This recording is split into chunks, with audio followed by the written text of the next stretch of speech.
Hi all, welcome back to Anju sweet home.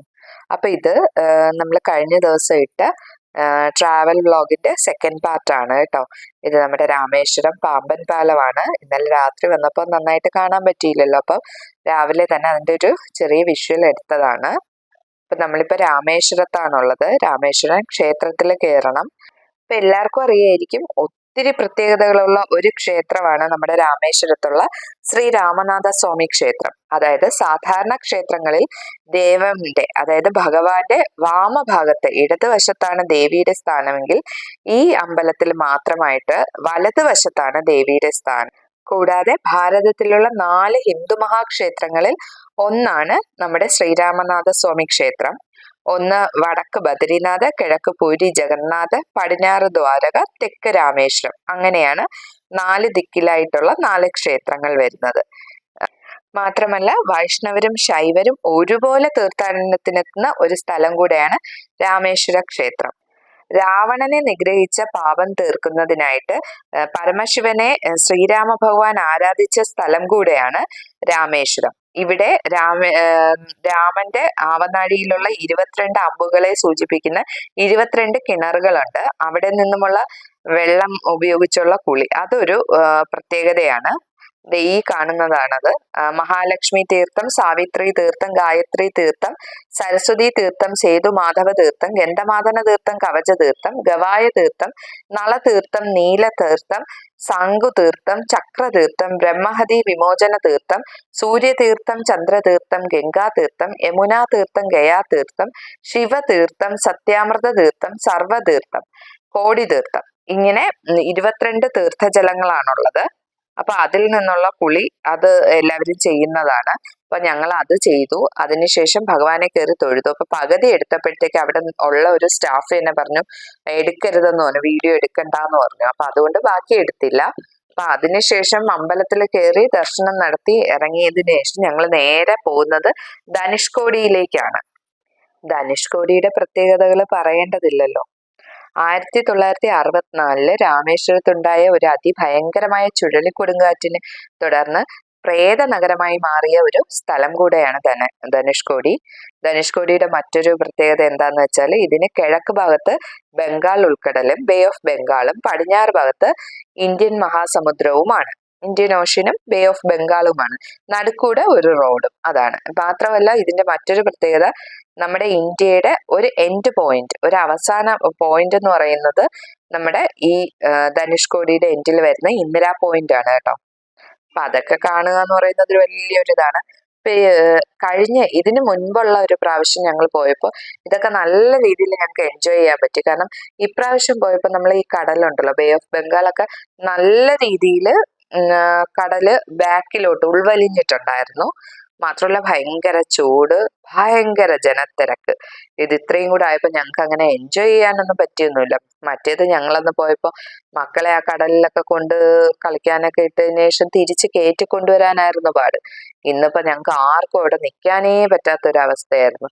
പിന്നെ അവിടെ പോവുക, ഇവിടെ നിന്നൊരു ഫോട്ടോ എടുക്കുക എന്ന് പറയുന്നത് ഭയങ്കര ഒരു ഇതാണല്ലോ.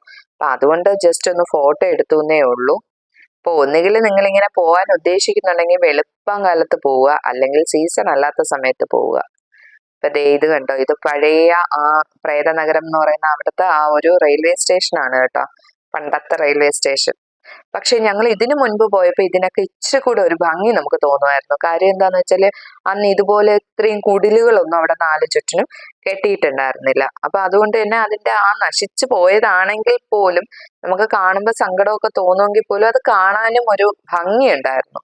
പക്ഷെ ഇപ്പം ഭയങ്കര മോശമാണ് കേട്ടോ. നിറച്ച് കുടിലുകളൊക്കെ കെട്ടി, നിറച്ച് കച്ചവടം, ചെറിയ ചെറിയ കച്ചവടങ്ങൾ നടത്തുന്ന ആൾക്കാരും ഒക്കെ ആയിട്ട് ഭയങ്കര ഒരു റഷായി ഇപ്പൊ ഒരു ഭംഗിയില്ല അതിന്. ഇപ്പൊ ഇത് കണ്ടോ, ഇതാണ് പഴയ നമ്മളെ റെയിൽവേ ട്രാക്ക് ആയിരുന്നു കേട്ടോ. ഇതുവഴി കൂടെ പോയിരുന്നതാണ് 1964 മുൻപ്.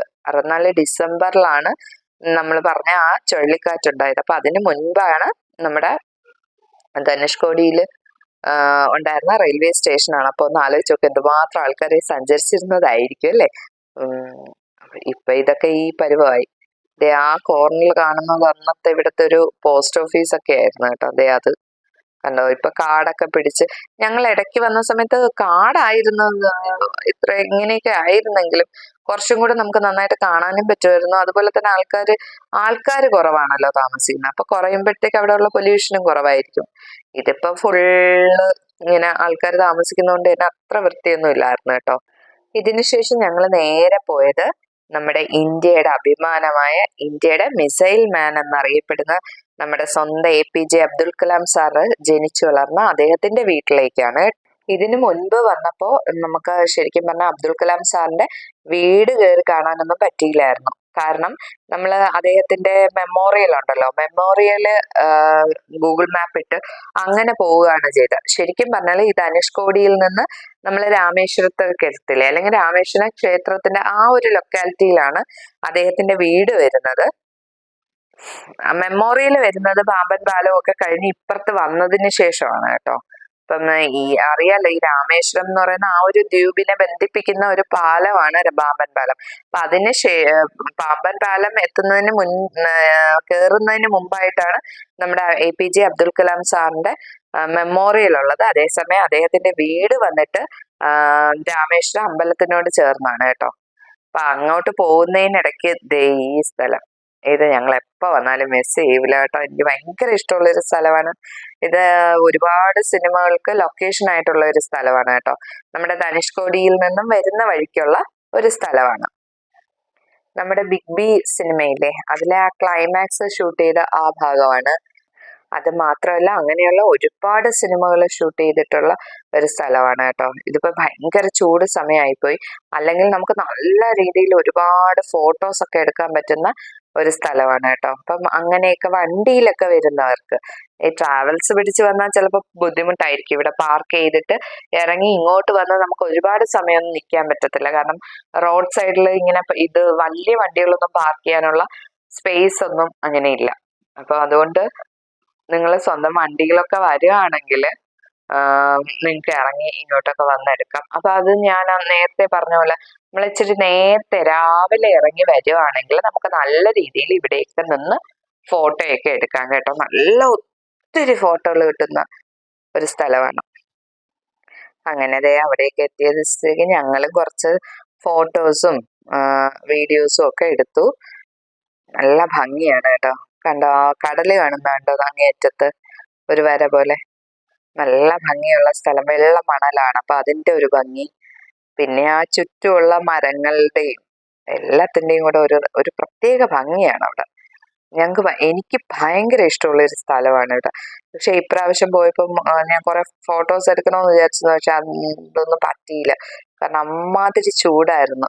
അപ്പൊ അതുകൊണ്ട് നിങ്ങൾ പോകുമ്പം ഈ ചൂട് സമയം നോക്കി പോവാതിരിക്കുക. പിന്നെ അതുപോലെ തന്നെ സീസൺ സമയത്ത് അധികം പോവാതിരിക്കുന്നതാണ് നല്ലത്. സീസൺ സമയത്ത് പോയാൽ നമുക്കൊന്നും അവിടെ എൻജോയ് ചെയ്യാൻ പറ്റില്ല. കാരണം ഒത്തിരി പേരിങ്ങനെ വന്നുകൊണ്ടിരിക്കുമല്ലോ. ഞങ്ങൾ അന്ന് വന്നത് ഒരു ജനുവരി സമയത്തായിരുന്നു.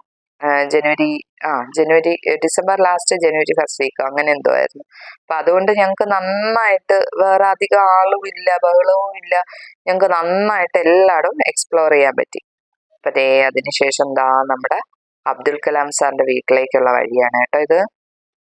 നമ്മൾ അവിടെ നിന്നതിൽ നിന്ന് കുറെ കൂടി ഇങ്ങോട്ട് വന്നു, രാമേശ്വരത്തോട്ടെത്തി. ഇപ്പൊ നമ്മളെ റൂം എടുത്ത് ഹോട്ടലിന്റെ ഒക്കെ കുറച്ചടുത്തായിട്ടാണ് കേട്ടോ. ആ കാണുന്ന ബ്ലൂ ഗേറ്റ്, അതാണ് നമ്മുടെ APJ അബ്ദുൽ കലാം സാറിന്റെ വീട്. താഴെ ഇപ്പോഴും അദ്ദേഹത്തിന്റെ ഫാമിലി മെമ്പേഴ്സ് താമസിക്കുന്നുണ്ട്. മുകളില് അദ്ദേഹത്തിന് കിട്ടിയ കുറച്ച് അവാർഡുകളും കുറച്ച് ബുക്സും ഒക്കെ ആയിട്ട് അദ്ദേഹത്തിന്റെ ഒരു ചെറിയൊരു എക്സിബിഷൻ ഹാള് പോലെ മുകളിലത്തെ നിലയിൽ ആക്കിയിട്ടുണ്ട്. അപ്പൊ അതും വീഡിയോ ഒന്നും എടുത്തുകൂടാ. അതുപോലെ തന്നെ ഇതാണ് നമ്മുടെ APJ അബ്ദുൽ കലാം മെമ്മോറിയൽ. ഇതിന്റെ ഉള്ളിലാണ് അദ്ദേഹത്തിന്റെ ഭൗതിക ശരീരമുള്ളത്. അപ്പോൾ ഇതിന്റെ ഉള്ളിലും ഫോട്ടോ ഒന്നും ഇപ്പൊ വീഡിയോഗ്രാഫിയോ ഒന്നും അലൗഡ് അല്ല. ഞങ്ങൾ മുൻപ് വന്നപ്പോൾ ഇതിന്റെ ഉള്ളിൽ ആ ടോംബിനകത്തോട്ട് കയറുന്നിടത്ത് മാത്രമാണ് നമുക്ക് ഫോട്ടോസ് അലൗഡ് അല്ലാതിരുന്നത്. ആ പ്രിമിസസിനകത്തുണ്ടല്ലോ, അതായത് അതിന്റെ ആ കവാടത്തിനുള്ളിൽ അതിനകത്ത് നമുക്ക് കയറാനും എടുക്കാനും ഒക്കെ പറ്റുമായിരുന്നു. പക്ഷെ ഇപ്പൊ അതിനൊന്നും സമ്മതിക്കുന്നില്ലായിരുന്നേ. അത് കഴിഞ്ഞ് ഞങ്ങൾ നേരെ വീട്ടിലേക്കാണ് വന്നത്. ഇപ്പോൾ രാത്രി ഒരു 2 മണിയൊക്കെ ആയപ്പോൾ ഞങ്ങൾ വീടെത്തി. അപ്പോൾ എല്ലാവർക്കും വീഡിയോ കണ്ടല്ലോ, ഇഷ്ടപ്പെട്ടെങ്കിൽ ലൈക്ക് ചെയ്യണം. അതുപോലെ ഫ്രണ്ട്സിനും ഫാമിലിക്കും ഒന്ന് ഷെയർ ചെയ്ത് കൊടുത്ത് സപ്പോർട്ട് കൂടെ ചെയ്യണേ. അപ്പോൾ ഇതുപോലെ നല്ലൊരു വീഡിയോ ആയിട്ട് നമുക്ക് വീണ്ടും കാണാം. അതുവരേക്കും എല്ലാവർക്കും ബൈ.